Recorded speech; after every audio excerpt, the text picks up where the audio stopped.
Now, we still got quite a bit of time. I'm going to pause this recording. So we're missing that part.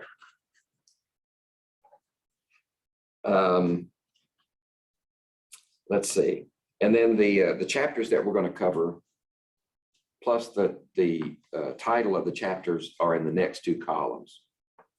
So you see, today we're going to cover chapter 1, and then that material is basic concepts, and then we're going to go in the lab and look at safety practices. So you've got a handout for that.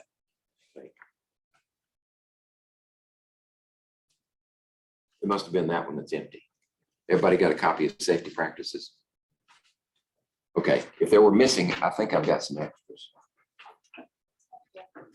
Anybody not have safety practices?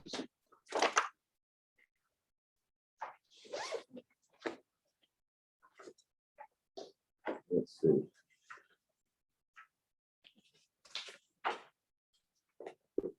Let's see.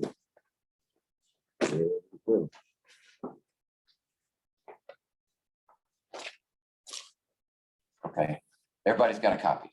That's good, because I can't find my others. All right. So it follows that format, that arrangement of information all down. You may, I don't want any confusion with labs due. When it says lab due, when it says lab number 1 due, just look over to this column called order, and that'll give you the number of that lab. So safety practices is number 1, and then you look at that highlighted lab number 1 due, that's when that one's due. You can turn it in the same day, probably can with this safety because there's hardly anything to it. But the rule in my class is lab reports are due the next time we go in to do a lab. The lab after that is the due date for the one before it. Okay, so sometimes we skip a week. But lots of times we do. Yeah, there's lots of skipping, and that allows me to talk longer in a lecture if we don't have a lab that day. Okay, any questions so far? I think we're good to go. We're going to cover 10 chapters, and they're in order. Okay, let's see what else we got. Okay, the rest of that stuff. Oh, okay. Top of page 8 is the way the course is evaluated. Exams are worth 70%, and there are 4 of them. So what's that? 17.5% each. I like to do math in my head. It keeps me from turning to mush. In fact, when I retired from the federal government, I was out maybe 3 months, just puttering around the house, and I could feel my mind going. It was just, I got to do something. And then the labs are worth 30%. We're on a 10-point scale. So if your target is A, then all you got to do is make a 90% average, and you're good to go. The rest of this stuff is for assessment. That's to keep the bureaucrats busy and give them something to do. The next one that's important is page 10, and you have a separate handout for this one also. It's homework. Now this homework is not graded. I don't have time to grade everybody's homework, especially 19 students, to hand grade everybody's homework and get it back to you in time to do you some good before the exam. So that's why these are the types of problems that will help you pass exams. So if you work all of these, and they're arranged by exam, like 4 main columns, and then within each one is under a chapter, and these are end of chapter problems. Just go to the end of the chapter and work those problems. And then if you have trouble with them, bring those to class, or call me if you want. Contact me somehow. Bring those to class and we'll figure them out on the board. I know there are a lot of them, but I do that for a reason. I want that best friend number 2 to kick in. I want you to work so many that you get bored. If you're not bored working problems, then you probably have worked enough of them. Okay, let's see. What are you going to need in the class? You're going to need a bona fide calculator. Yeah, you can use any type of calculator you want, cell phone, laptop, whatever, except on exams. For exams, you need a bona fide calculator because smartphones are way too smart. I've had students, well, never mind, you know how it is. And if your calculator says scientific in the package, then it'll have all the functions you need. I just put the functions in here just as a reminder that we're going to have to learn how to use those. So once you got your scientific calculator, be sure you can use those functions, know how they work. TIs work one way and Hewlett-Packard's work another way. And actually, Hewlett-Packard used to make one, I think they still do, make one that's not algebraic, like 1 + 1 equals as you push the buttons, but they make one called, it's a reverse Polish notation. So you have 1, enter, and 1, then the operator plus. It's kind of backwards. But once you learn how to use it, it beats the hell out of algebraic, because algebraic calculators, if you've got a complex calculation, you got to put in all the parentheses, right? But with reverse Polish notation, once you learn how to use it, you don't need parentheses. Okay, calculator, then you'll need, for lab, you'll need a lab coat like this, knee length, right? There may be a brick and mortar store somewhere. Charleston might have one. I don't, at one time, I think there was one here in Logan that you could walk in off the street and buy lab stuff, like for, maybe it was because of the hospital, and they may still be there. You contact somebody, if you know anybody in the hospital, or you just call them up and say, where do you people get their lab coats? Or most of my students get theirs online. And we should have enough time, a couple of weeks for you to order one and get it in time. There won't be enough time to stencil it like mine. This is a custom job. Okay. Let's see. Cell phone, lab coats, eye protection. We have safety goggles in the lab, but they're old as the hills. They've been used over and over and again. And you put them on, it's like looking through a fog. They've been scratched and they've undergone erosion over time. So you may want to get a pair of your own. You can either buy goggles, or for this class, the over tight polycarbonate glasses with the side shields on them, that works too. And we provide the gloves. Isn't that nice of us? Regular exams, we already looked at those.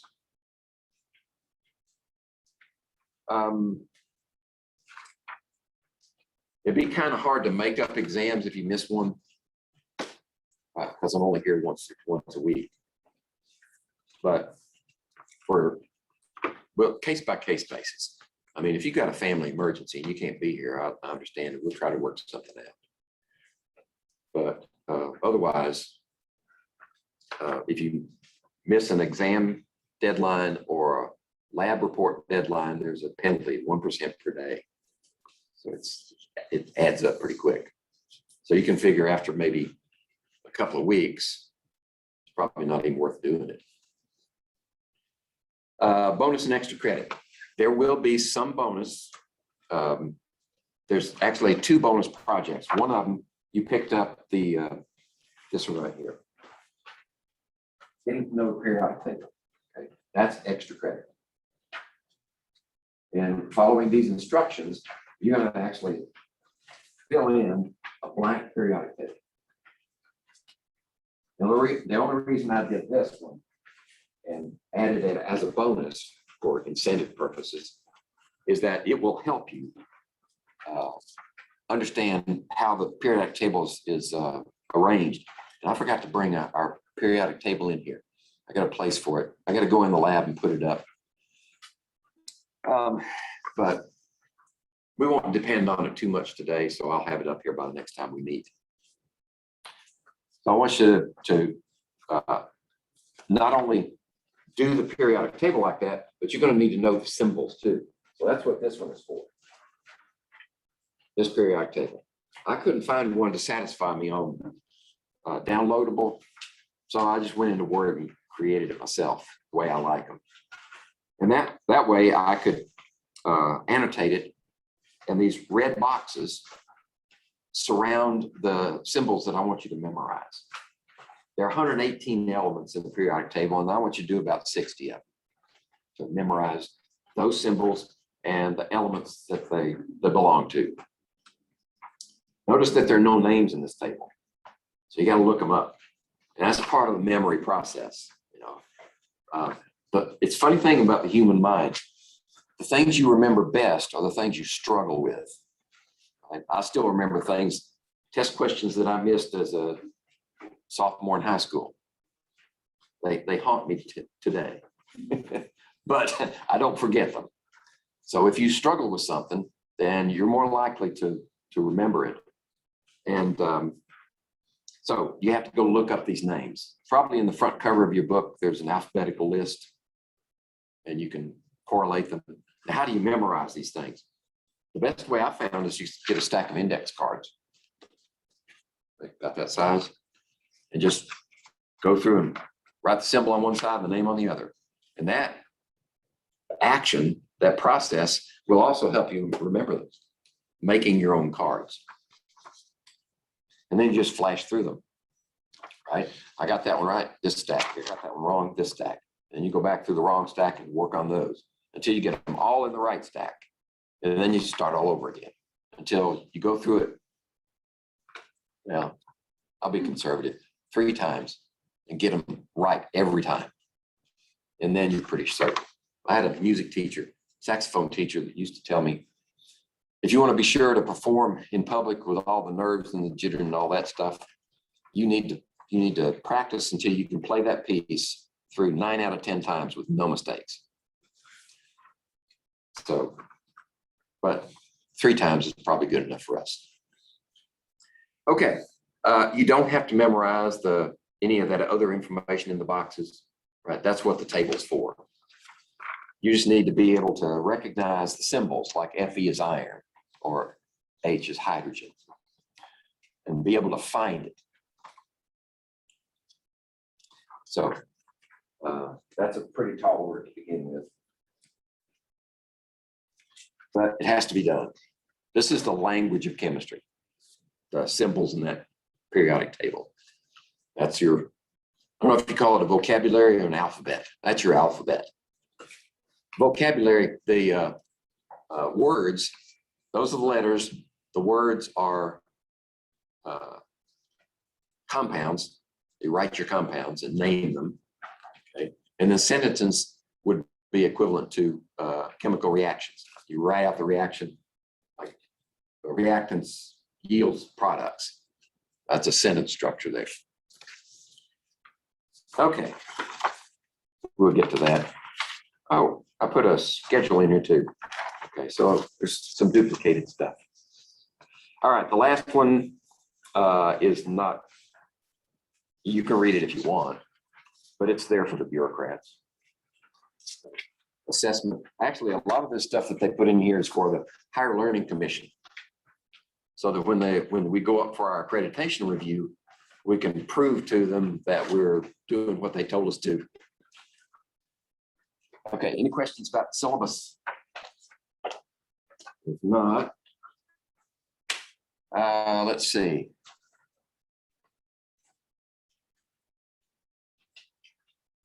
Let's look at, everybody been into Blackboard, you found the course and you've stumbled through it maybe.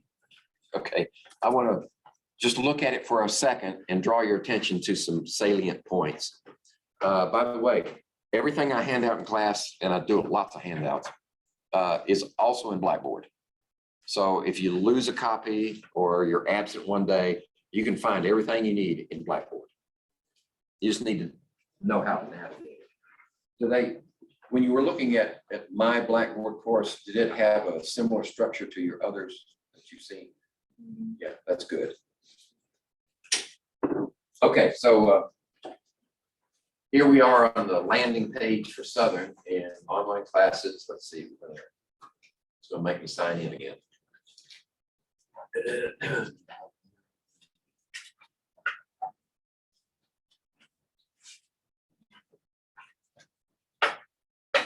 See.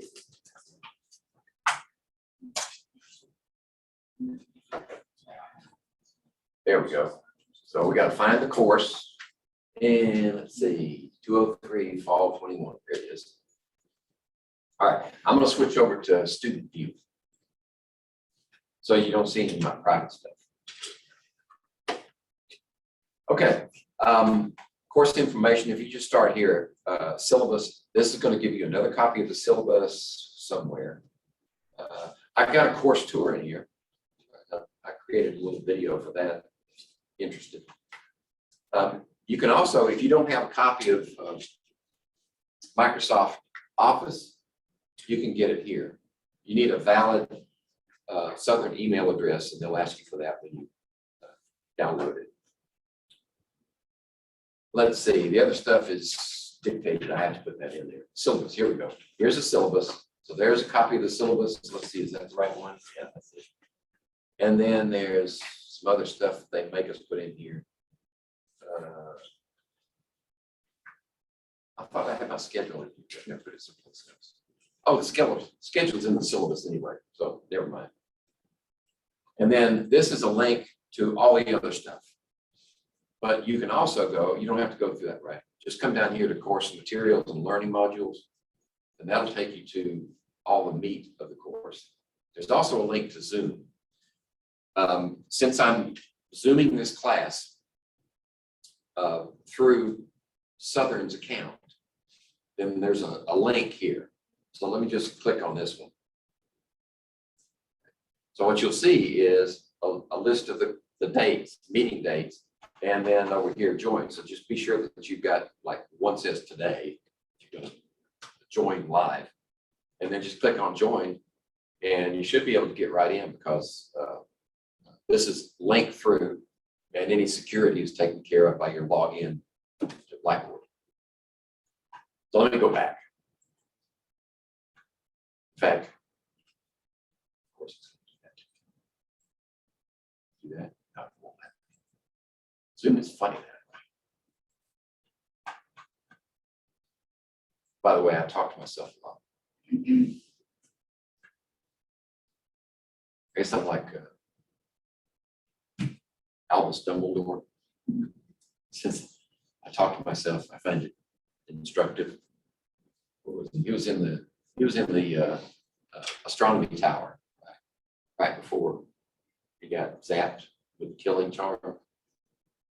You don't remember that? You haven't seen Harry Potter movies? Yeah, okay. I make reference to movies. I find that over the years, I make reference to movies that fewer and fewer of my students have ever seen. So some of them I encourage you to go see. Like there are 3 or 4 Mel Brooks movies that are just side-splitting. Everybody remembers who Mel Brooks is. So let me get back to the topic here. Learning modules. Okay, now this is where you'll see everything that's particular to the course. I recreate the schedule right here, so you don't have to go look it up. And then below that, you get the materials for each exam are compartmentalized this way. So for this exam, you'll have a folder with the PowerPoints. So there are the PowerPoints, and they come in 3 flavors. So this, can you see that? Is that difficult to see? You don't need to cut the lights off completely. I turned these lights off. Looks like it's picking it up on the video. So this one is, these are bona fide PowerPoint slides. So if you have Microsoft Office and PowerPoint, you can view them that way. But if you find yourself in a place where you can't, then you can look at the PDF file. So I made a version there. The problem with PDFs is they don't port over animations or videos from the PowerPoints. So I said, that's not going to do. They're there, but so I bought this program that'll take my PowerPoints and make HTML5. So you can view them in a browser, right? You're in a browser now, so you just click on that thing. There it is. And you can go through every slide like that, including animations and videos. If I embed any videos, they're incorporated into this format. Okay, so you got 3 flavors, and in this exam, you got 3 chapters, so there they all are. You can go back and look at them if you want. Let's see, do we have a thread here that I can follow? It's probably up underneath this orange thing. You know what I mean by thread? It says this is how you went. You went from this level and you went to a sub-level and then sub-level. So you can go work your way back up. If I didn't have this orange band here, it's probably buried underneath that thing. So I'm going to have to use the browser back arrow. There we go. So you'll also notice that these are videos from not last spring, the spring before last, when COVID hit. So I did these videos, and these are probably, they'll have a look. I'll just click on one of them. I think I did these from home. Oh. Maybe the first one I did here. Let's back up. How about this one? No, these are okay. I thought, didn't COVID hit in 2020? Hmm.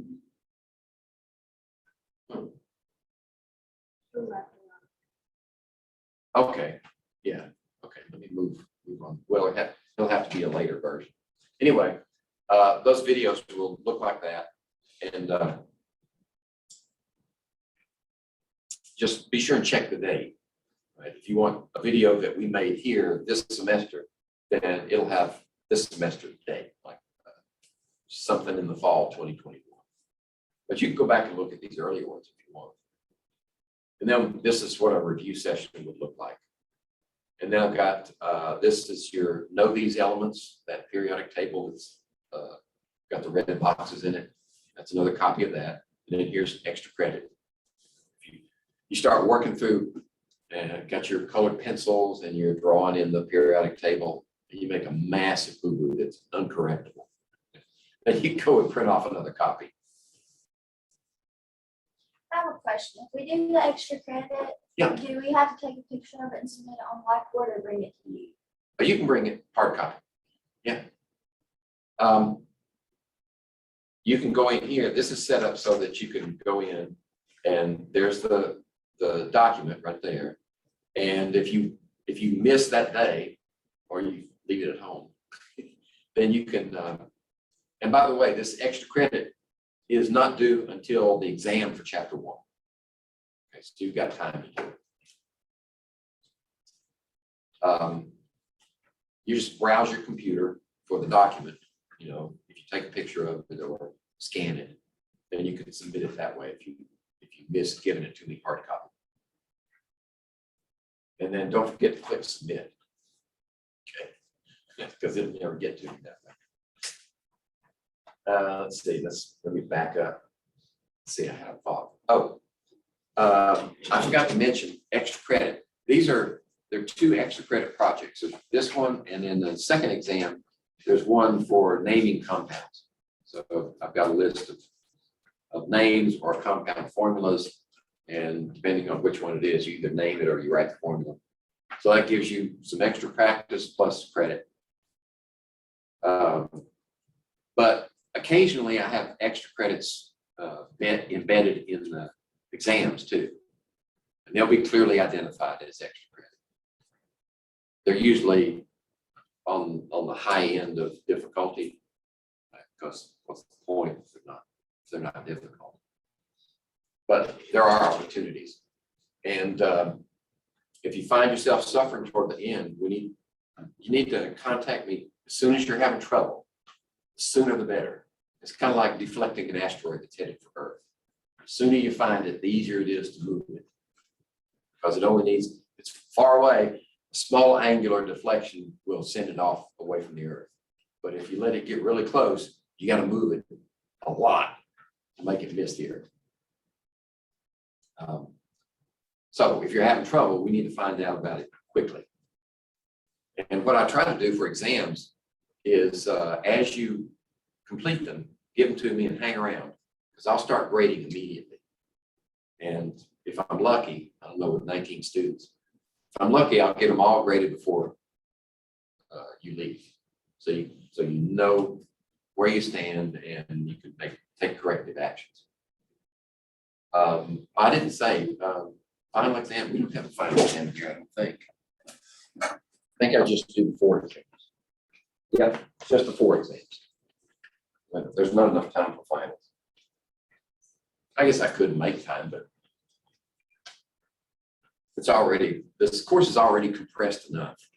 We don't need to cram it anymore, unless you really want a final exam. I think we passed. Yeah, that's consensus view.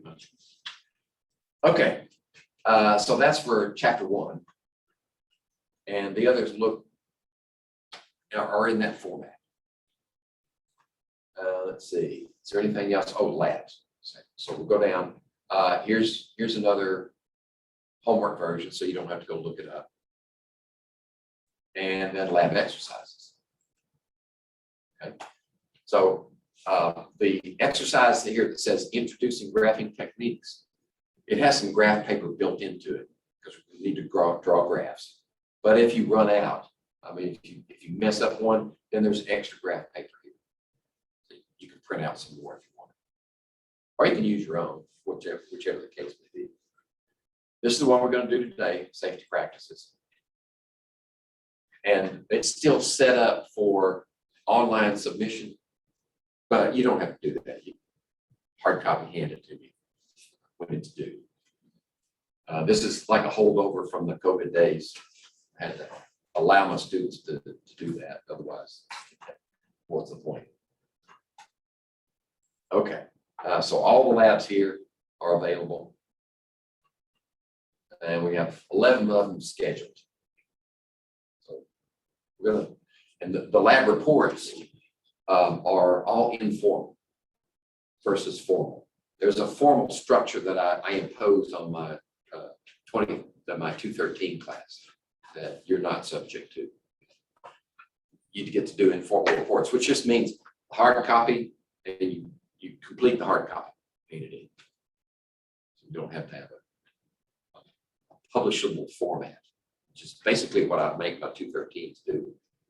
They do the experiment and they write it out in such a way that they could send it in for review and publish it in a review journal. It's got that structure to it. Unless you really want to do it that way. But it's difficult to do that many labs and use a formal structure because it takes extra time to both generate that structure and for me to grade them. Plus, they have to keep a lab notebook. The MLT, do they make you keep a lab notebook? Not as of yet. Not yet, but you will. We don't know. We kind of got a little behind already. Okay. With technical. Yeah, I hope they do, because that's a good skill to have, learning how to keep a lab notebook.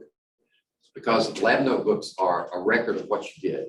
And if you work for a company, then that lab notebook belongs to the company. When you leave, that stays for continuity's sake. So the next person that comes along can see what you did. And from our perspective as doing experiments, they can duplicate your experiment using your lab notebook. But for this course, we don't keep a lab notebook. These are just exercises. You do the exercises, answer the questions, do the calculations, whatever else needs to be done, and hand it in. So each of the handouts that I give you, you don't have to use your that extra custom lab book. You don't have to use it at all, because the ones that I take out of that, I modify them with points for different places in there. How much is this worth? it'll become obvious when you see it. And that way, it's easier for me to grade because I know how many points this is worth. You know, did you do the whole thing? Or all the points go for that one. Maybe you partially answered another one, so you get partial points for that one. And it's as much for me as it is for you. Okay, so and I print them out. Right? I bring hard copies and hand them out in class. What I try to do is hand them out the week before so that you can have a chance to review, because I'm kind of getting ahead of myself, stealing my own thunder from our lab session. But the primary rule for being safe in the lab is know what you're going to do before you go in. Preparedness. That's number one. And all the other stuff is extra useful, like lab coat, PPE, personal protection equipment. But knowing what you're going to do is number one. Being prepared. Okay, let's see. There was one other thing in there, I think. Let's see what it is. Oh, safety data sheets. So any chemical we're going to handle has to have a safety data sheet. That's government dictates it. And it describes the various hazards, like acetic acid, ammonia, that type of thing. So it just gives you, it's got a lot of good information in it. Right? And you can learn about the chemicals that you're going to use on that day. There's also a hard copy in the lab. And I'll point it out when we get in there. So I printed all these out, put it in a 3-ring binder and stuck it in the lab.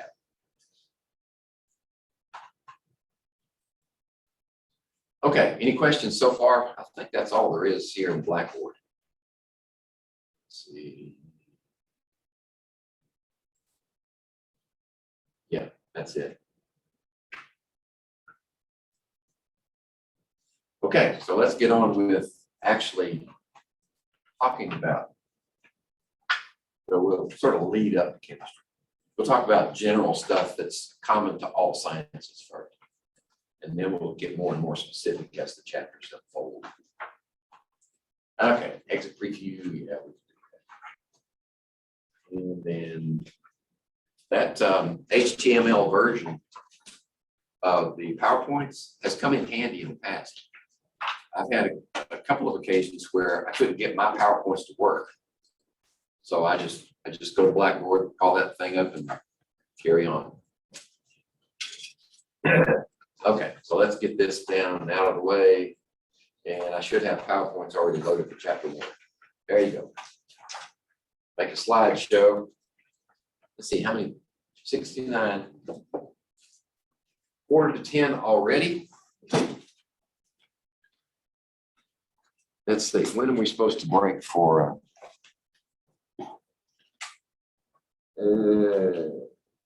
11? We can do it. Supposed to go in the lab at 11. All right. Let me get my pointer. I'll put batteries in. I'll leave the batteries out because there's, for some reason, if you leave them in there, they discharge. It's my laser pointer. And my clicker. Okay. Chapter 1. Basic. We're going to get basic concepts. I probably don't need to put any more up there because this tells us what we're doing. Maybe I better. I want to put one other piece of information up there for the benefit of the video. This is for exam 1. And we're going to do chapter 1 today. Basic concepts.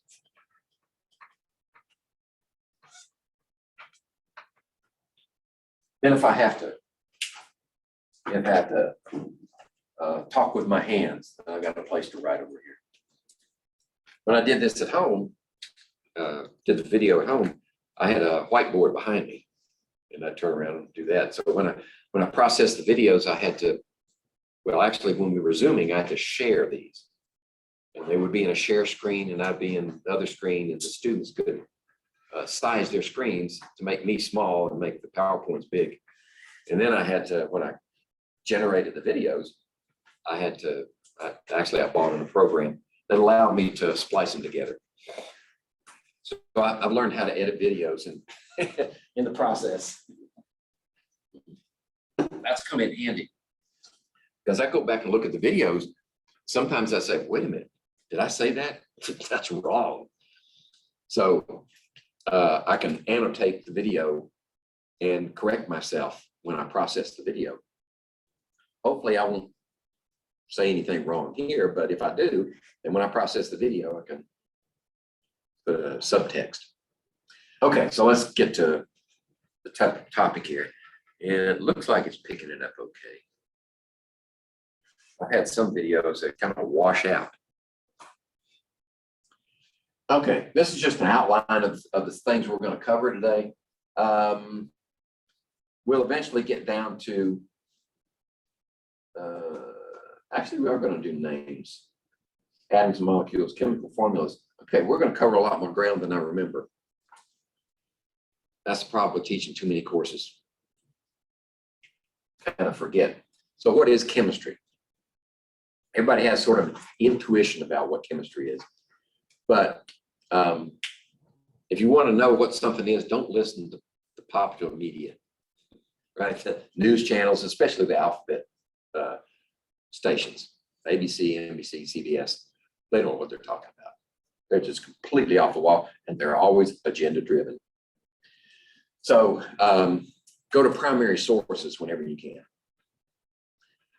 Chemistry. It's the study of substances. It's really a broad definition. Substances, that covers about everything, and how they change from one substance to another. So that's why it's often described, chemistry is often described as the central science, right? Because you can feed in from so many different directions. Come on, there you go. All right, so these substances we can also call matter, right? I remember from grade school, definition of matter. You know, it's anything that occupies space and has mass. So there it is, that's got mass and it occupies some space. Right? So everything else is not matter. It can be living, non-living, doesn't matter really. And that's as opposed to energy, right? Energy is not matter. Energy is, actually, did I put the definition here for energy? No, I didn't. Energy is the capacity to do work. So you think of energy as in terms of heat, electricity, well, I don't know, nuclear reactions. That involves matter, but it also generates energy. Matter, some matter has the capacity to do work, so it has energy built in. And if there's a nuclear reaction involved, you're going to convert some of that matter into energy. Right? At least that's what Einstein said, right? E equals mc squared. So energy and matter are related. But we're saying that the whole universe, that is everything we know and can see, you know, not the other universes like the multiverses. Does anybody see the movie? I'm going to reference one here. You may have not seen one, the one. No, okay. The one. The whole premise was the multiverse. So you have parallel universes that you can jump back and forth. But our universe is composed entirely of matter and energy. Now, some physicists have, in their calculations, have decided that, you know, there's not enough matter in the universe to account for everything you see. So they invented dark matter. Okay, we can't see it, but we know it's there. Theoretical physics, right?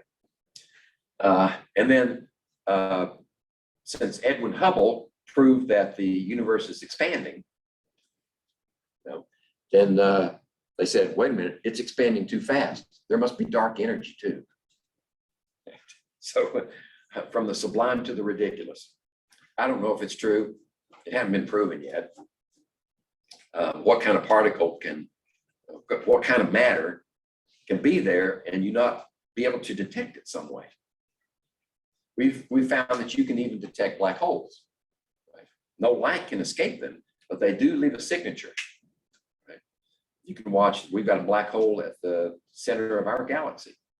You know, a massive star that's so big, light cannot escape. So we detect it by what it does to its surroundings. It causes things to accelerate as they enter the gravity well, and accelerating charged particles emit light. So we can pick that up. Or other stars in the neighborhood are warped by its massive gravity, and they travel in these orbits at unbelievable speeds. So I digress again. I do that a lot. Okay. So this is just, occasionally we have slides for review of concept. So we're going to study matter with chemistry. Which statement best describes matter? Well, obviously, anything that has mass and occupies space. Very simple definition. So if it's got mass, we measure that in terms of, in the metric system, kilograms, grams, that type of measurement. And occupy space, we're talking about volume. So you could have cubic centimeters or liters, or if it's big enough, cubic meters or cubic kilometers if you're talking about a planet, things like that. Now, matter, for our purposes, matter will occur in 3 different phases: solids, liquids, gases. There are other forms of matter that occur in extreme conditions. Like near the surface of the sun, we've got what we call plasma. In fact, plasma is deeper in the sun too. It's just an ionized gas. It's a plasma. Have you ever been to a muffler shop and watched them work on the exhaust systems? If they need to cut something off before they put the new part on, they'll very likely pull out a plasma torch. It's just it's like a welding unit. It's got very high voltage, but that voltage is directed at an inert gas like argon. And they make a plasma out of it, and then they go up to that pipe, and it just cuts through it like hot knife through butter. But solids, liquids, and gases, in terms of their volume and their shape, is how they differ on the surface. The macroscopic differences, what you can see and measure. So a solid, of course, is going to have a definite shape. It's going to have a definite volume because of the way the molecules are arranged, and they're close together. They interact enough to where they can help one another stand up under gravity. Liquids, however, the forces that hold them together are a little weaker. So they can maintain their own volume, but they just can't maintain their own shape. So you need to put them in a container. And then gases. I mean, the particles in a gas are so far apart, they're like independent agents. They don't even talk to each other. So you need a vessel to maintain their shape and their volume. And it has to be completely enclosed. So those are the basic differences between solids, liquids, and gases. Okay. This is the author's idea of illustration. Right? So let's see, who is that? That's Eisenhower. Right? Everybody remember Eisenhower from World War II? President Eisenhower. No, you don't. Okay. That's too far back, right? That was 1974. Okay, so we're going way back. I graduated from high school in 1971. So this was minted after I graduated from high school. That's a solid. Here's a liquid. Right? I'm not sure what that is. This one, though, looks like chlorine gas. It has that kind of a yellowish tinge to it. But it has to be completely sealed off because it's a gas. It can't maintain its own volume. Gases, it's often said this way: gases expand to fill the volume. So they won't just put a gas in a container. You won't have gas over here and a vacuum over there. It'll expand to fill the entire volume. Okay, so what can influence the state of matter? Well, it depends on temperature, primarily, right? If you think of water, solid water is ice. If you add some heat to it, it'll become liquid. Temperature matters. And it does so at a particular temperature, the melting point. If you add more heat to it, then you can turn it into a gas. That's the boiling point. But it's also dependent on pressure, air pressure. The boiling point of water is different at different air pressures, at altitude, right? Water boils at a lower temperature in Denver than it does in Beckley. And it boils at a lower temperature in Beckley, or Logan, let's be colloquial here. It boils at a lower temperature in Logan than it does at Charleston, South Carolina, at sea level. Okay. Pressure has an influence on that behavior and temperature. And it all depends, the matter, these variables, temperature and pressure, are determined by the strength of the forces that hold the particles together for each of those matters. So water behaves a certain way, lead behaves a different way, and it melts at a different temperature because the forces are different, holding the atoms together, holding the molecules together. Water, if it didn't have the forces that hopefully I'll be able to explain later, holding it together, if it were, I'm going to use a word here that we haven't defined yet. If it's not polar, if it doesn't have a slightly negative side on one and slightly positive on the other so they can interact with one another. If it doesn't have that, then at these temperatures and pressures, water would be a gas. And we'd be in big trouble, right? Because the Earth, what the unique thing about the Earth is it's a water planet, right? 3/4 of the surface of the Earth is covered in water. And it comes in all three versions. You know, atmosphere is just full of water vapor, which is, by the way, a more effective greenhouse gas than carbon dioxide is. Much more effective because there's more of it. So if somebody tells you that carbon dioxide is an existential threat to the world, you can tell them to go jump in the lake because they don't know what they're talking about. Anyway, so the strength of these forces are what determines whether it's a solid, liquid, or a gas, and at what temperature it remains that way. So you have to put a lot more heat into lead than you do into water to make it melt. Or take it to Venus. On the surface of Venus, it's hot enough to melt lead, they say. That's why the landers that we sent to the surface of Venus from Russia did it first. And I think US sent one up there too. They had a chance to look around and maybe 30 minutes later, just, that's it. Can't take any more, too much heat. Now that definitely is a greenhouse planet, Venus. And the reason it's a greenhouse planet and the greenhouse effect, you know, heat comes in, it can't get out. That's what they mean by greenhouse. The carbon dioxide level in the atmosphere there is massive. It's just very high percentage carbon dioxide. In that case, it does work effectively as a greenhouse gas. But for the Earth, what are we at? Maybe 380 parts per million in the atmosphere? That's nothing. That's not going to cause global warming under any conditions.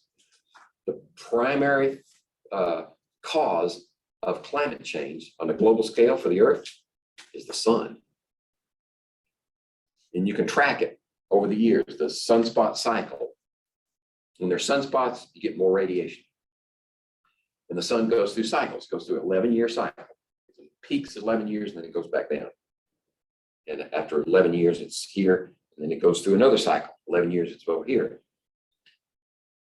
So they don't like to do that. In fact, global warming is purported to be at a certain level, and it's based upon models. they've got these mathematical models that are supposed to take various factors of there, like cloud cover and solar radiation and the amount of carbon dioxide in the atmosphere. And it's supposed to spit out a number. How hot is it going to get in the next 100 years? Well, they've been using these things for decades, and they've always been wrong. So I say, okay, come back to me when you get one right. Okay, I digress again, of course. So the physical states of matter, solid, liquid, and gas. Those are the ones we're concerned with. Okay, what's a property? A property of matter. It's a characteristic of any substance, of any matter, that can be used to identify it or describe it. Like the crayon is blue. It's a property. But in chemistry, it goes a little beyond that. Right? We can describe it as a physical property or as a chemical property. So think of it as potential. A physical property gives you the potential to do something physical. Okay, example, melting point. The melting point is a physical property of a substance. So the melting point of water is 0 degrees Celsius or 32 degrees Fahrenheit. That's a physical property. It describes the potential for a physical change. Chemical properties, by the same token, are the potential to undergo a chemical change. So what do we mean by a chemical change? Right? We'll go back to the original definition. Chemistry, study of substances and how they change their identity. So, for instance, if we have hydrogen gas and oxygen gas in close proximity, they'll just sit there, mix the gases together, and they'll just sit there and do nothing until you put a spark into them or bring a glowing ember close to them. Then they'll undergo a chemical reaction and they'll produce water. Under standard conditions, it'll be liquid. So these have undergone a chemical change, and the chemical property that's associated with them is hydrogen is flammable. That's a chemical property. Oxygen supports burning. It's a chemical property, and it gives them the potential to undergo a chemical change from this substance to that substance, from this substance to that substance to that. Okay. All right. So we talked about melting point as our example, but there are other examples like hardness. Right? It's a physical property. What's the hardest natural substance known to man? It's a girl's best friend. Diamond. It is the hardest natural substance. Now, in the laboratory, we've made harder things than that, but they're not naturally occurring. And we've made some things that are almost as hard as diamond, but they're a lot cheaper to make. Like the carbides are pretty good, like aluminum carbide. Let's see, what are some others? Well, calcium carbide is not particularly hard, but if you have some old miners in your family, like grandpa or great grandpa, they went underground. They took calcium carbide, and their lamps back in those days were open flames. So they had their lamps, and they had this little container in there, and you put calcium carbide in it. And if you add water to it, it'll decompose and produce acetylene gas. And that's the acetylene gas that's produced from that reaction is what they burn. So they light that, and they go into an explosive environment with an open flame. So that's why they use electric lights now that are sealed so that they won't set off any coal dust or methane that accumulates. Okay, so that's a physical property, hardness. The there's a scale called the Mohs scale. There are lots of hardness scales, but the one I remember from my student days is the Mohs scale. And diamond is number 10. And they grade it through and they have examples at each level, 9, 8, 7, 6, 5. Well, number 1, I remember, is talc. It's a powder that some people like to throw in their bodies, instead of starch. Right? Body powder, use talc or starch. They used to plaster it all over babies years ago. I think they've since found out that too much of it can be hazardous to your health. So I don't think they use it anymore. Okay, to measure the boiling point of a substance, the liquid has to change to a gas. So then, why is the boiling point considered a property? When the appearance of the gas changes, it goes from liquid to a gas. Well, it didn't change its identity. The substance is still the same, like water melting or water boiling, ice melting or water boiling. You still have water. How do you know? Well, if you cool it back down, you get the same substance you started with. Okay, physical means will reestablish the former substance. You don't have to undergo any chemical changes to get back to where you were. So you can heat it, melt it, boil it, or you can condense it and then freeze it.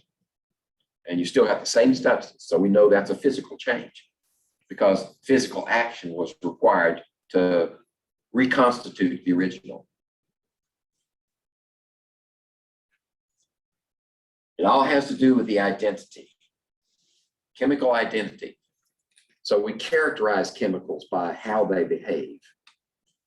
Some are relatively benign, like water. Right? You'd have to drink a lot of water to be toxic. It would have to overflow and drown you. I remember there was circulating what would you call it? A notice of toxicity was written into an article, and it claimed that there was this new substance that was toxic. They call it dihydrogen oxide. Dihydrogen oxide. So they wrote this article on water, and had people panicking because it was a hazardous material. No, it's not. Other things can be, though. Sodium chloride, table salt. A little bit, your body needs it. Right? You need a certain amount of sodium to maintain nerve function and muscle function, along with some other elements like potassium and calcium and so forth. But if you get too much of it, it can be toxic, right? You can eat too much salt and be toxic. It's hard to do. But other things, take just a little bit, can be very toxic. Like, I don't know, sodium cyanide, maybe. Just a tiny bit of that will kill you. How does it do it? Well, it's a chemical property of cyanide that allows it to substitute into your hemoglobin molecule. It attaches to the iron in your hemoglobin, and it does not turn loose. So your body actually suffocates from inside. The cyanide attaches to the iron, won't let oxygen attach to it. So carbon monoxide will do that too. So carbon monoxide poisoning is a competitive inhibitor of your hemoglobin's ability to transport oxygen. Okay. So we mentioned this before. Chemical property is, think of it as a potential to do something. Chemical. So copper objects turn green in air. You ever seen copper shingles on the roof? Brand new ones. They're bright, shiny, that copper color. I mean, there's no other explanation for it. We can't think of another color that would describe it. So we say, okay, we're going to name it this copper color. But over time, it reacts with elements in the atmosphere and produces compounds of copper that have what they call the patina. So it ages and produces kind of a green color. Most of that green color is due to a combination of copper and sulfur in the atmosphere. But you did get some copper oxides also. There's a building. I did 2 degrees at Louisiana State University in Baton Rouge. There's a building there that they use. It's called it's not a sports building. It's an agricultural building. So they have rodeos there, and they have various other activities. They might even do 4-wheeler races. I don't know. But the building was covered with copper, sheets of copper, and then it would have strips of that would cover the joints. And I remember when they replaced that one time, and it was a beautiful copper color. It didn't take long. It started to turn green.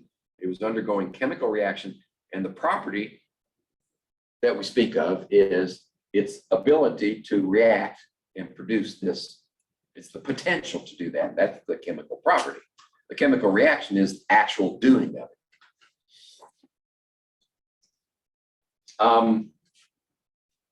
So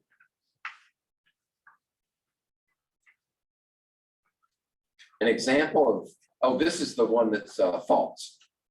The false statement. Physical property of water is that can be broken down into hydrogen and oxygen gas. No, it's changing its identity. So we run the reaction in reverse. We take water and split it into hydrogen and oxygen. And usually you do that with electricity.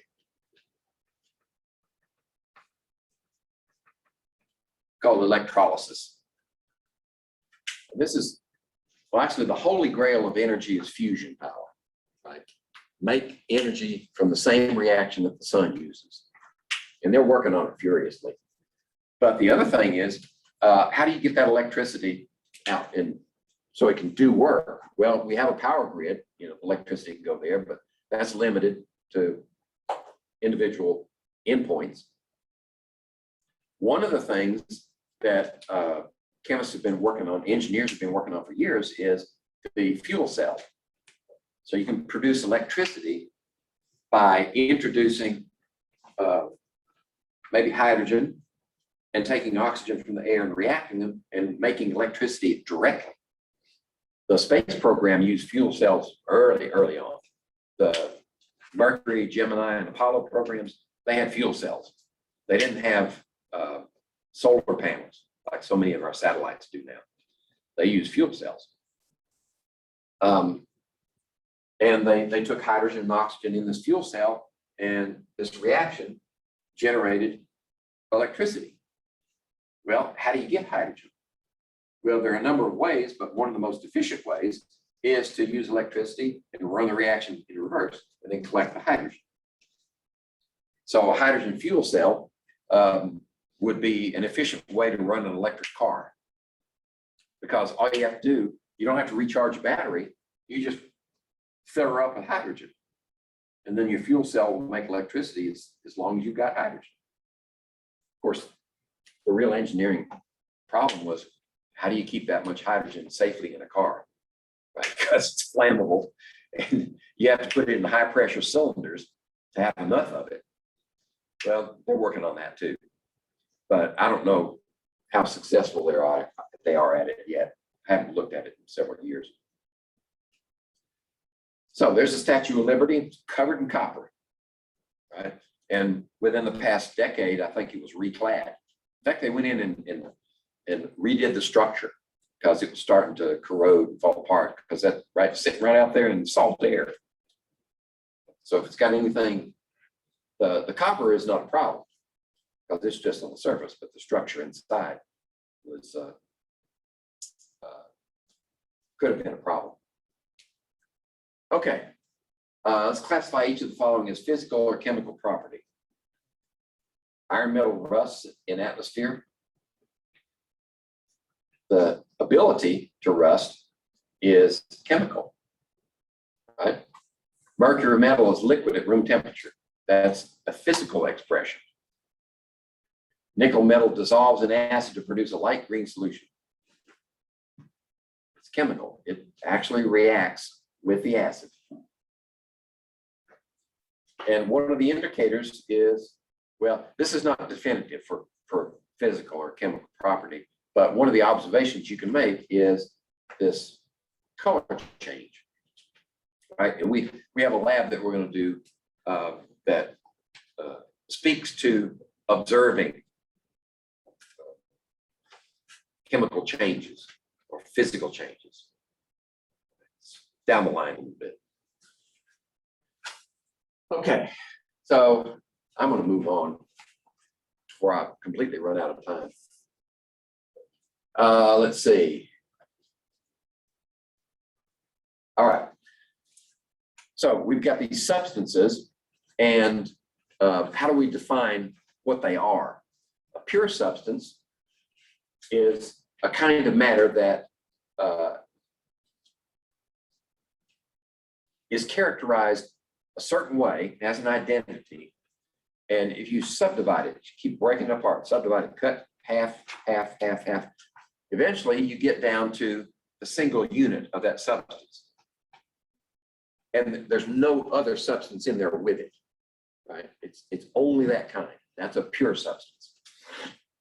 It can be an element, like pure gold, or it could be pure water, right? A compound. But it's still pure substance.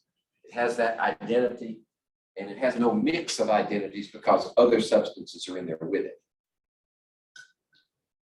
If you mix two substances or more, two or more substances together, you get a mixture, obviously.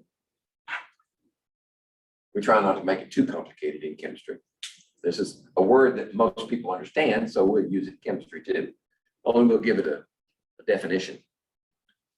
It's just a physical combination of two or more substances. Salt water is an example. Now, how do we know it's just a physical mixture? Because you can separate out the salt and the water from each other with physical means. You don't have to undergo a chemical reaction to get them back. So salt water, we just evaporate the water and you got your salt back without changing identity. If you catch the vapor that comes off and condense it, you can get the water back too. Or you could boil it. In fact, one of our experiments, we're going to have water and sand mixed together in a mixture. Right? And then we're going to separate them by physical means. So the way we do that is we add water. Right? The salt dissolves in the water, the sand doesn't. And then you filter it. So you can separate physically the sand from the salt. Well, how do you know how much salt you had in there? Well, you have to take the water extract that's got the salt in it and evaporate it, and then weigh what's left over. And of course, the sand, you just need to dry that one and weigh it, and then you can calculate the percentage of each. You know, only two components, so you can say, okay, this is that much percent, this is that much percent. And if you did a good job, add them up, it'd be 100%. But that's a mixture. Physical combination only. The components retain their identity. So you can have two types of mixture, homogeneous and heterogeneous. The homogeneous mixture is the one in which no matter where you look in the mixture, you have the same relative amounts of the pure substances, the components. And there's another name for that, it's called solution. A homogeneous mixture is a solution. Heterogeneous mixture is one that has a variable composition wherever you look. So if you dump some sand in water and stir it just furiously, once you stop stirring it, it immediately starts to settle. So at the top, you got a little bit of sand, maybe, if you sample quick enough. And at the bottom, you get a lot of sand. That's a heterogeneous mixture. There are other examples. You think of a jar of jelly beans. Say you got lots of reds over here and lots of whites over there. It's not uniform. That's a heterogeneous mixture. My PhD is in soils. Soils are definitely heterogeneous, right? Particle size distribution of the soil is unique and variable for every soil. Okay, so this is like this is straight out of your book. You got matter. It can either be a pure substance or it can be a mixture. And you can separate the mixtures into their components. They can either be classified as homogeneous or heterogeneous. And if you want to separate the components, you can do it by physical means. There's no chemistry involved. All right, homogeneous mixture. Problem-solving technique. What is the question asking for? It's asking for you to define or find the homogeneous mixture. I read these questions backwards. It's kind of like reading a government document, a policy statement. You always start at the end. You start at the beginning, you're going to be bored stiff or just completely confused by the time you get to the end. So I always start at the end. So start at the end. Which one of these are mixtures? Water's not a mixture. Throw that one out. Copper, that's not a mixture. That's an element, right? So now you've narrowed it down to these three. So now you look at homogeneous. Which one is homogeneous? Well, gasoline is definitely homogeneous. It's primarily octane, a hydrocarbon, and some other mixtures in there that the companies claim keep your engine running clean. Jelly beans, that's heterogeneous, right? So gasoline is definitely homogeneous, and I already told you that soils are heterogeneous. Yeah, take my word for that one. Unless you want to go out and dig in the ground, right? If you're a gardener, you know that you can plow along in your field, and it's nice, dark, loamy, dark here, and then you go along and it turns yellow, right? You hit a streak of something. So soils are heterogeneous. So gasoline is the only one that's homogeneous out of this group. Pure substances, let's make it easy and go on. Okay. Okay, what's an element? Well, elements are pure substances. And they can be subdivided physically until you reach the primary unit, the smallest unit of an element. And the smallest unit of an element is an atom. The atom is the smallest unit of an element that retains the properties, both chemical and physical, of that element. It cannot be broken down into simpler pure substances. Right? You can't take an element and break it into another element. Right? Element is the simplest you can go. Now, you can break it apart into subatomic particles, but then they're not elements anymore. Like you can break it in a reactor. You can break out the protons and neutrons out of the nucleus, but then you don't have the same element. So every symbol in that periodic table designates a different element, and they differ in such a way that this periodic table is organized, logically organized, so that once you know how it's organized, you can draw the structure of that element. One atom of that element, you can draw the structure of it if you know where it occurs in that table. So there's a logic to how they're arranged, and I'll show you how that works after a while.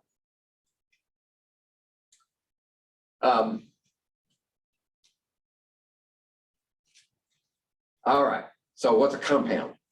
Well, a compound is a combination of two or more elements. They have to be different elements to be a compound. If you have two atoms of hydrogen, that's still a hydrogen element. It's just a different form of hydrogen. That's an element. This is a compound, right? You've got two or more elements, hydrogen, oxygen. bound together in such a way that they take on a new identity and they behave as a single unit. So water is nothing like hydrogen. It's nothing like oxygen. It's a new substance from a chemical reaction, and it's a compound. Okay. So this is just summation of what we talked about before.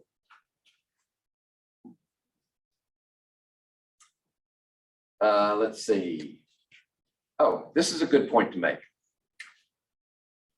For every compound, the ratio of amounts of each of the elements in a compound is constant. It's the same no matter what the source.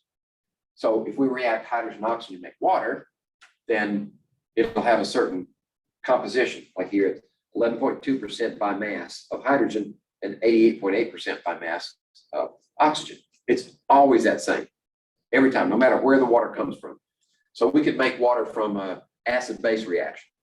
So we could take hydrochloric acid and combine it with sodium hydroxide, so acid base, and it would make sodium chloride, table salt, and water. That water is indistinguishable from this water. Doesn't matter what the source is, the compound is always the same ratio of elements. Of course, this is going to be a solution too, because you got water and sodium chloride together. Okay, so if you like flow charts, this is classification of matter. We're not going to spend any time on it. Flow charts help sometimes. I used to use flow charts in the lab when I was setting up a procedure to do an experiment in the lab. Sometimes it was so complicated, the only way I could wrap my brain around it was to make a flow chart. Okay, so I'm supposed to be doing this one, and then this one is parallel so that they can meet down here and you can continue with your procedure. So a flow chart helps you do that. So all flow charts are not created equal.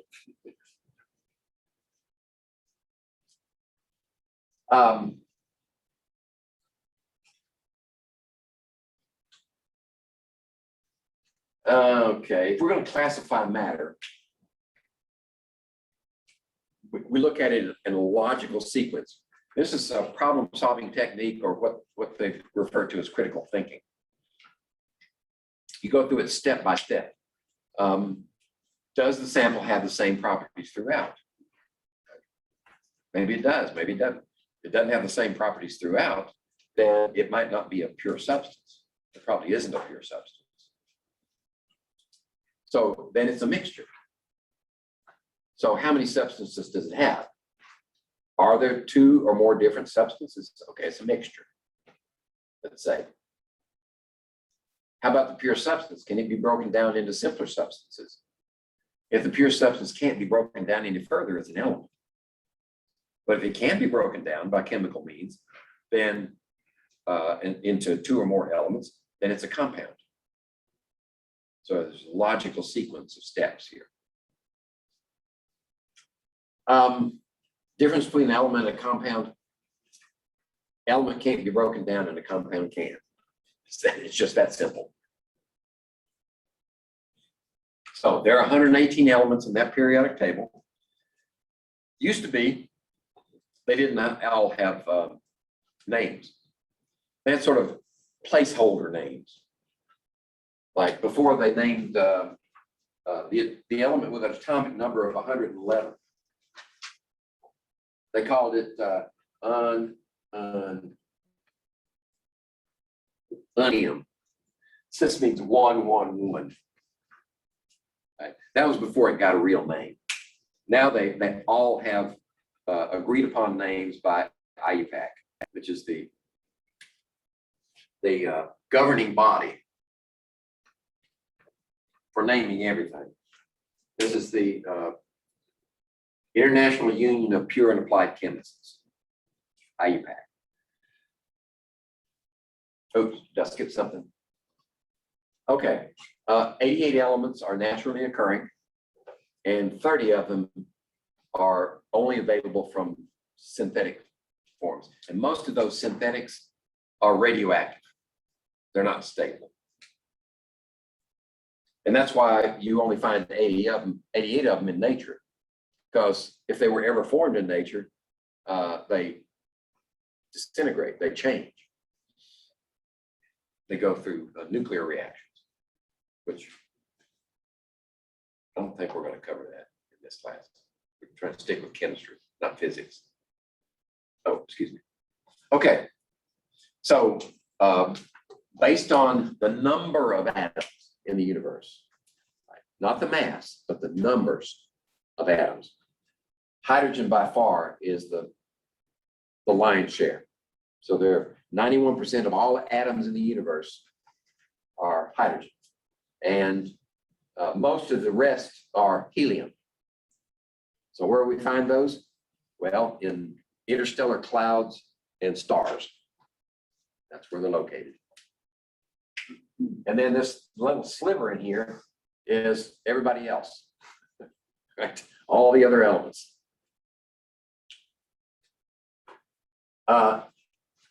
Now, if we look at atom percent in the Earth's crust, that is just the surface layer of the Earth's crust. Now, I'm not satisfied as to whether this includes the water that's sitting on top of the crust or not.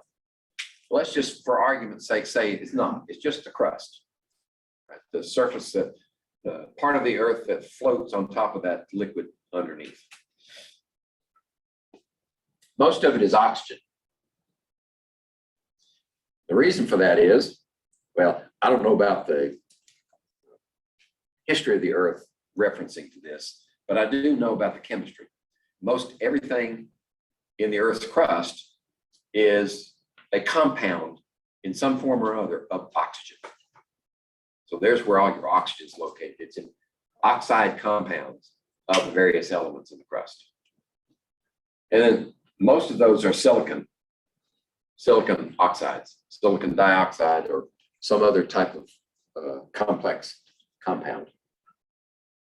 Silicon dioxide, think sand, right? Beach sand, it's primarily silicon dioxide or quartz, broken down by physical means. Aluminum is pretty common. Hydrogen still got a pretty high percentage. So if we need these other elements and we need to extract them economically, you have to find locations where they're concentrated naturally. Iron ores, you need a certain percentage of iron oxide in your ore to make it economically feasible to smelt it. Okay, let's see. Okay, in the Earth's crust, oxygen and silicon dominate. In the universe, hydrogen dominates. Okay, how about chemical symbols? Chemical symbols are either one or two letters.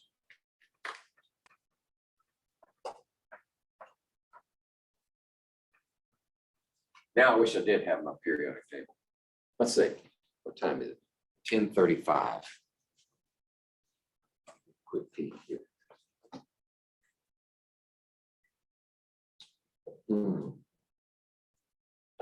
We're going to have to bleed over a little bit into lab.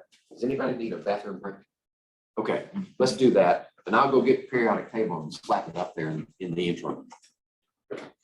I'm gonna let this thing run, otherwise I'll forget to start it again and we'll be in big trouble.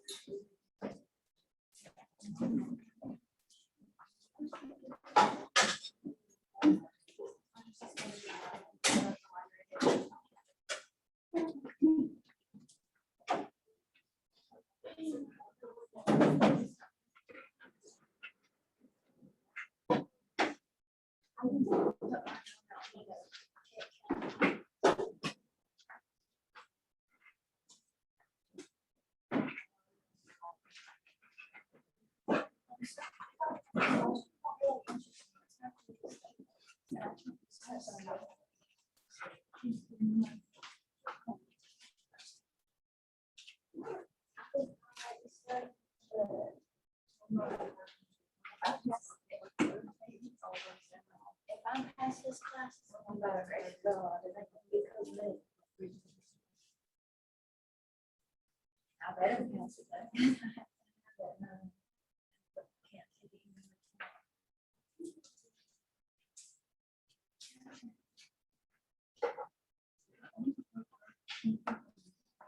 They know so they're making it hard to know.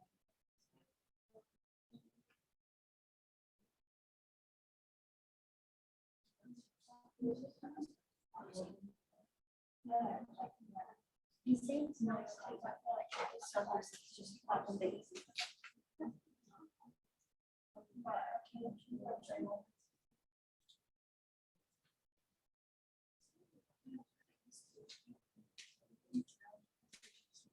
Just make it one.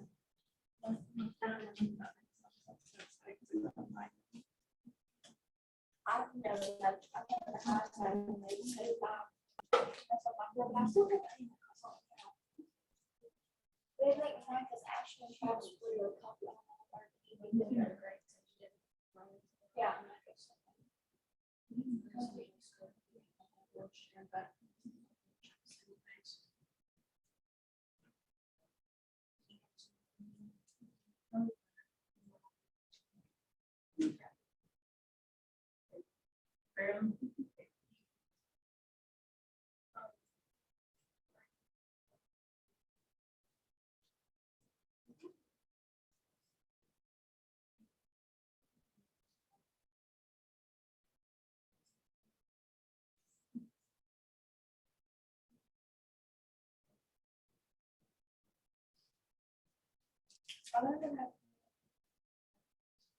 Well, I'm gonna do any extra credits on the beginning, because I don't know I need it. And then I'm gonna do all the, like, homework, problems, after every time. Yeah, even though you're not third grade, I really don't have to do that way, I can understand. And I think.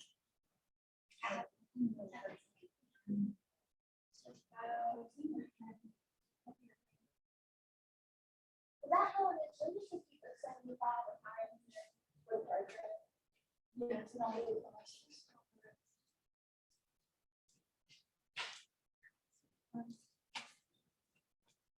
I'm gonna tell mom what I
Yeah.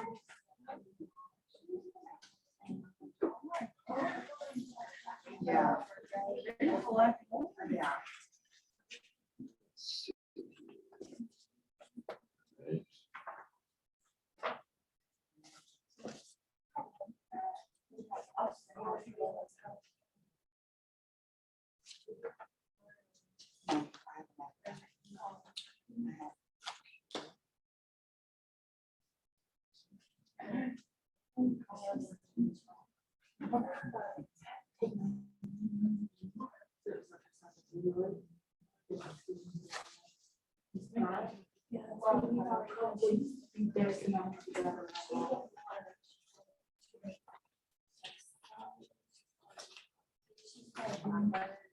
It's upside down.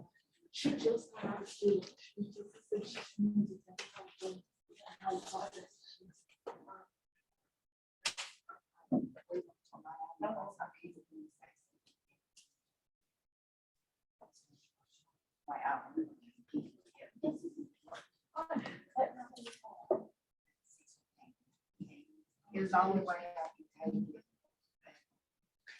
Is I have to make it where,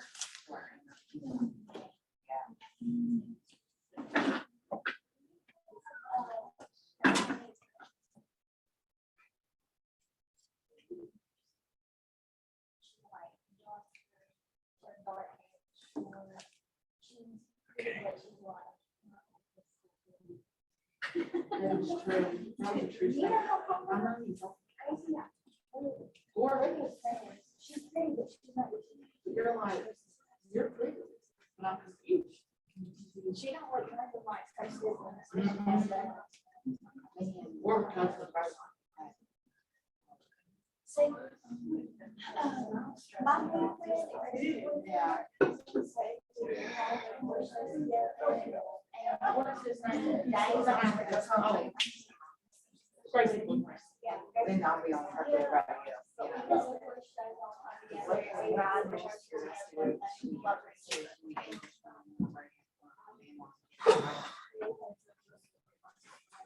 Yeah.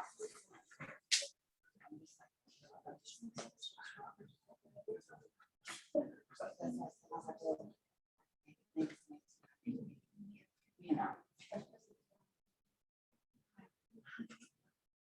Yeah.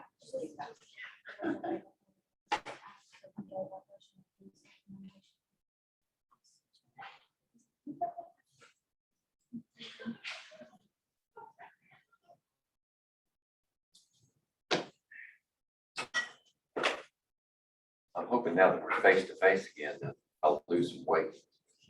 Stuck in my house for a year and a half teaching from home and killing my bathroom scales.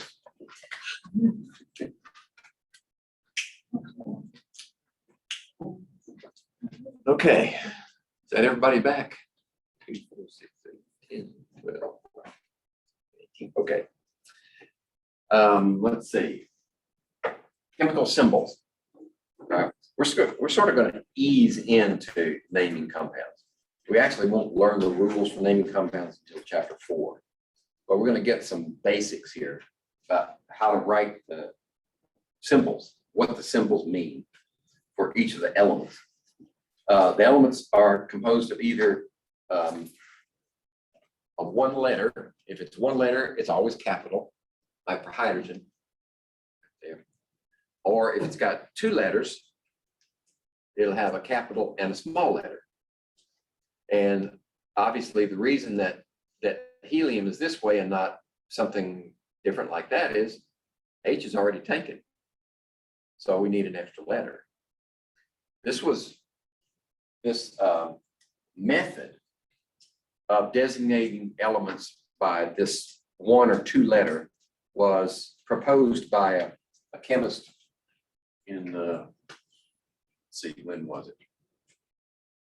Maybe in the 1700s sometime. His name was Berzelius.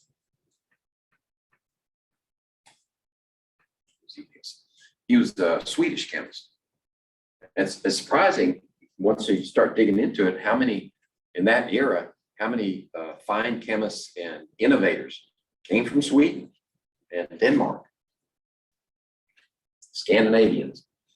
But his proposal was accepted as the one that should be used.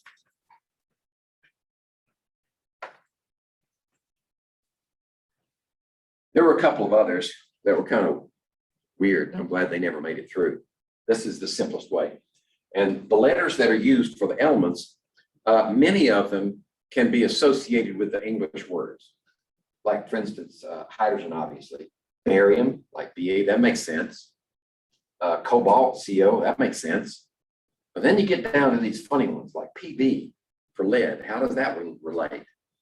Well, when you get to those, the word that is used to derive that symbol is not the English word, it's a Latin word. So Pb is from plumbum. Right? So P. Plumbum is Latin for heavy, which makes sense because lead is heavy. And lead formed an integral part of the Roman technology. I'm talking about ancient Roman technology. They used lead a lot, even in their water pipes. So, and one theory says that's why the Roman Empire fell, because they all went nuts from lead toxicity. Anyway, silver, right? Ag, that's not silver. It's argentum is silver, or gold. Gold is Au. Aurum. Okay, so when you see one that doesn't match the English, think Latin. That's where it came from. There are a few of them like that scattered around the chart. Let's see. Silicon. Cu for copper. That's pretty close, but that's cuprum. And there's silver, and there's gold, and mercury. Right? Hydrogenium, I think, because originally when mercury was used in chemical experiments and back in the, I don't know, 15th or 16th century back in then, it was an integral part of their procedure for generating water as part of a reaction sequence. Chemistry historically sort of has its roots in alchemy, trying to turn lead into gold, that type of thing. Some of our most famous early chemists or scientists were avid alchemists. Isaac Newton was. He spent his spare time trying to make gold out of lead. Anyway, so they're either derived from what looks like English or Latin, like the K for potassium. That's kalium in Latin. And you'll find quite a few of those scattered throughout. But we're not going to labor that. But the trend, I mean, the Berzelius system is either single letter or double letter. If you write this, that's nothing. It's not helium. It has to be this. That's helium. Okay. So pay close attention to whether it's capital or a small letter. Okay, so there's some references. Sometimes I talk ahead of myself and the slide comes up and I really didn't need to do all that work. Chemical symbols consist of one or two letters derived from element's name or from its, well, from the element's name, but it could be English, it could be Latin. Okay, we mentioned atoms earlier. Atom is the single, the subunit of elements. So the atom is an ancient concept, comes from ancient Greece. So the atom is actually a contraction of two Greek syllables. This means, that's the prefix that means not in Greek, a. Anytime you see a in front of a word, probably means just the opposite of what the rest of the word says. And this part here is the root word in Greek for cut or divide. So it's indivisible. It's not divisible. It's not cut. Can't be made any smaller. So if you just keep subdividing, eventually you get down to a single atom. Now the Greeks believed that all atoms of every element were exactly the same. That theory that was proposed in ancient Greece was a minority theory. Most of the people didn't believe in it. They believed in the four fundamental units like water, air, fire, and earth. And all matter was a combination of those four, simpler. But there were some Greek philosophers that believed in this idea, only it didn't quite work because all atoms are not alike. You can go simple on a particular element, but the atom of that element is different than the atom of this element. And that didn't come around until John Dalton proposed it in the 1600s. And he borrowed from the ancient Greeks when he proposed that atomic theory. Okay, so, and the size of an atom is really small. You can't see it with the naked eye, can't see it with any type of light microscope. You need some special devices. The atoms have been imaged, but the structure of the atom was not imageable, right? The subparticles were just way too small. So you can see representations of atoms. Google it and find. They use special types of microscopes. Sometimes they use electron microscopes, and sometimes they use atomic force microscopes, which is just a really fine pointed needle, and it follows along and moves up and down when it reaches an atom. Just like that. Just like that. So they can use those atomic force microscopes to actually move atoms. If you look that up on Google it, you'll see that they made a man out of atoms. With that atomic force microscope, they moved the atoms around until they were arranged like that.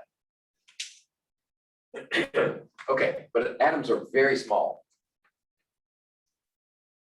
So the example here is that 254 million atoms are arranged in a straight line to make 1 inch. Lots of them. So here, a teaser. We use a special unit of measure for atoms called the mole. And the mole is just a number of things. It can be atoms, it can be molecules, it can be chickens. It's just a number of things. And it's a very large number, 6.022 times 10 to the 23rd things is a mole. So we use the mole to describe how many atoms we have because it's more convenient unit to measure.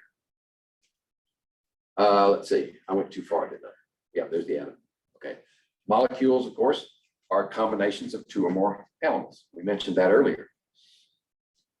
So an element can be a molecule. So oxygen, the same stuff you breathe in the air, is a molecule. It's 2 oxygen atoms linked together. Those are electrons, by the way. And compounds can be molecules too. So you can have water, 1 oxygen, 2 hydrogens, and some unpaired electrons or paired electrons, unused electrons. Right? So these are both molecules, but this is a compound and that's not. So that's a concept that some students sort of have difficulty with. I hope you don't, but that's the difference between elements and compounds. They can both be molecules. If it's, oh, by the way, if it's a diatomic molecule, there are 2 atoms. If it's triatomic, there are 3. So this would be diatomic, this would be triatomic. It's just the prefixes tell you how many. So in your book, I think there should be a table with prefixes. That means like mono means 1, di means 2, tri means 3, tetra means 4, penta means 5, hexa means 6, hepta means 7, octa means 8, nona means 9, and deca means 10. That's as far as we go. There are others, but that's as far as you need to go. So 1 through 10, those are the prefixes. So you put those in front of atom, and that tells you how many atoms are in the molecule. Now, that doesn't tell you how many elements there are, right? This has 3 atoms, but there are only 2 elements because you have 2 atoms of hydrogen and 1 of oxygen. So here we have diatomic molecule. Here we have a tetraatomic molecule. Here we have 1, 2, 3, 4, 5, 6, 7, 8 octaatomic sulfur molecule. Okay. Now, there's another approach also, another descriptor. Is the molecule homoatomic or heteroatomic? Homoatomic means all the atoms are the same element. These are all homoatomic molecules. because they have the same elements there, the same element here, the same element there. Heteroatomic would be like water. It's got different elements.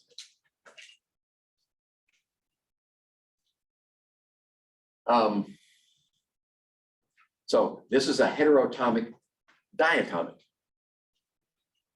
molecule.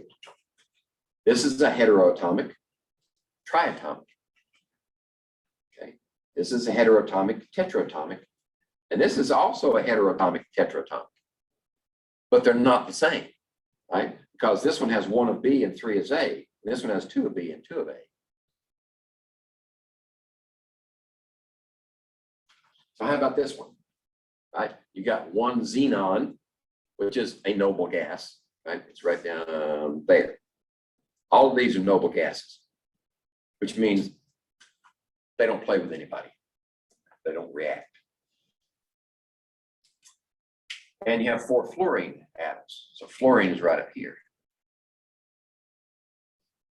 Now, I just told you that noble gases don't react. You can force them.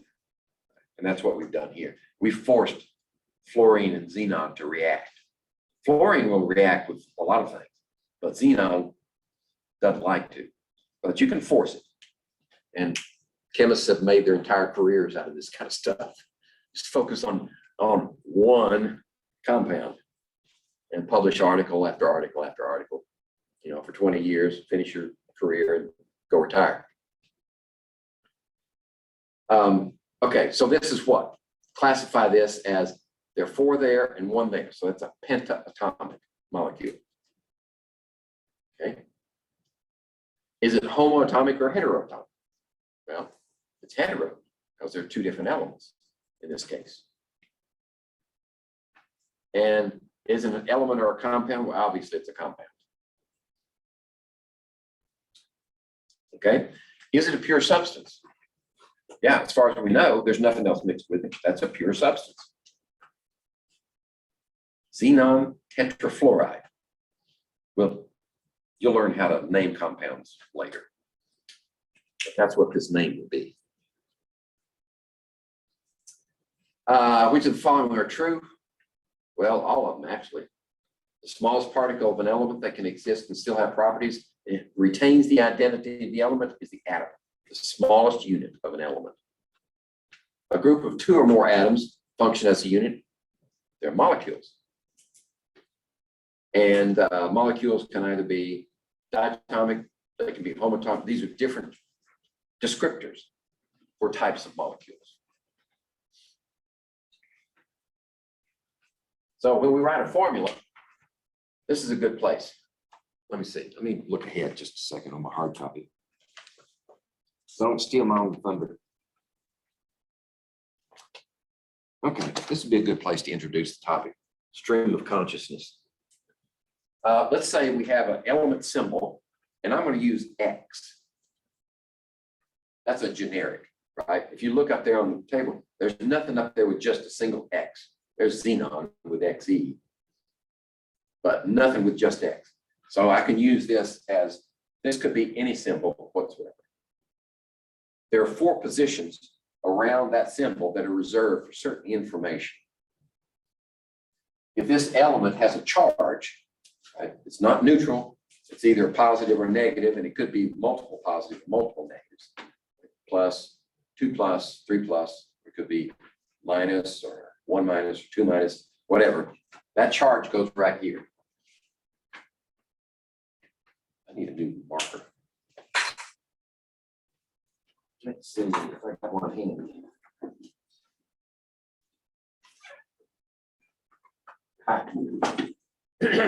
I found a source on the internet and bought like 3 or 4 dozen of these things because they run out when you least expect them to. That's where the charge goes. If you have more than 1 of them, say like oxygen has 2, or in a compound, you may have 4 fluorines, that value goes here. I didn't prime it first. This is a number. The number of atoms. Okay.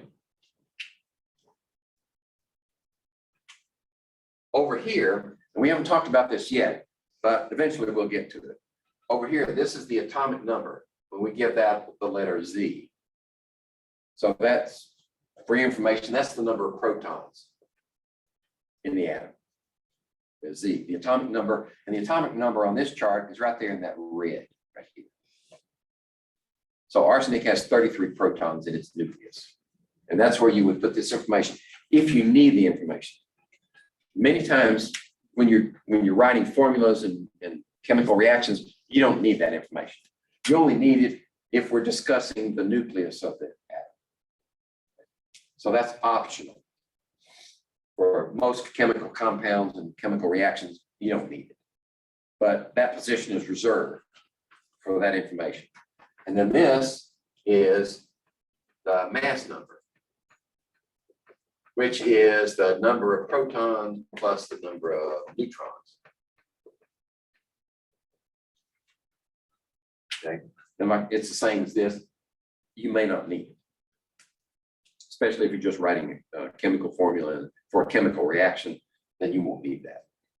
But those positions are reserved for that information. Okay. Yeah, I must have punched a button accidentally. There we go. Okay. So this tells you how many elements are in the compound, or how many atoms are in the compound. For instance, here you got 2 hydrogens and 1 oxygen. If there's only one of them, you don't put the letter, you don't put a 1 down here, right? Because if you get the symbol, there's got to be at least 1. So we try not to be redundant. And if you have more complicated formulas like this one, that right there, the PO4 is a polyatomic ion. And we'll learn about those later. But if you have a parentheses, then you can say you have, in this case, 2 of those units. PO4s, you have 2 PO4s. So in parentheses, you put 2 out here. So that means in actuality, you have 2 phosphorus atoms and 8 oxygen atoms in that molecule. But this tells you how they're arranged. They're in PO4s. They're not independent from one another. And then we have 3 calciums. Okay? So each of the following chemical formulas determine for these formulas how many atoms of each element. We have 2 hydrogens, 1 sulfur, and 4 oxygens. In this one, you have 2 irons. Fe is iron for ferrum, which is Latin for iron. And we have 3 carbons, right? That 3 outside the parentheses propagates through the entire parentheses inside. So you have 3 carbons and 9 oxygens.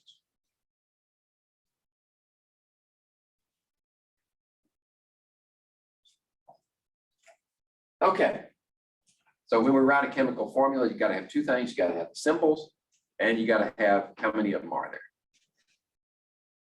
in this position. The chemical, if it's a neutral compound, there won't be any charges anywhere. But some compounds, if you separate parts of them, they may become charged, like sodium chloride. If we separate sodium chloride, we only have 1 sodium and 1 chlorine. But if you separate them, like you put them in water, this way they're just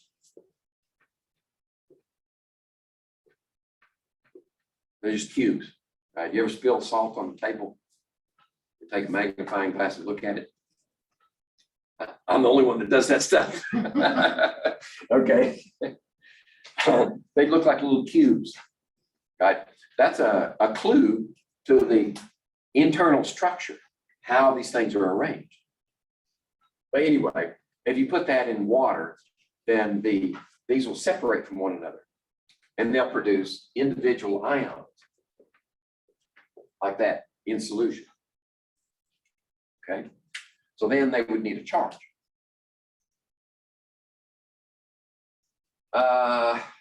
I'm running out of time, so I better skip this. Yeah, because we need to get on to our lab.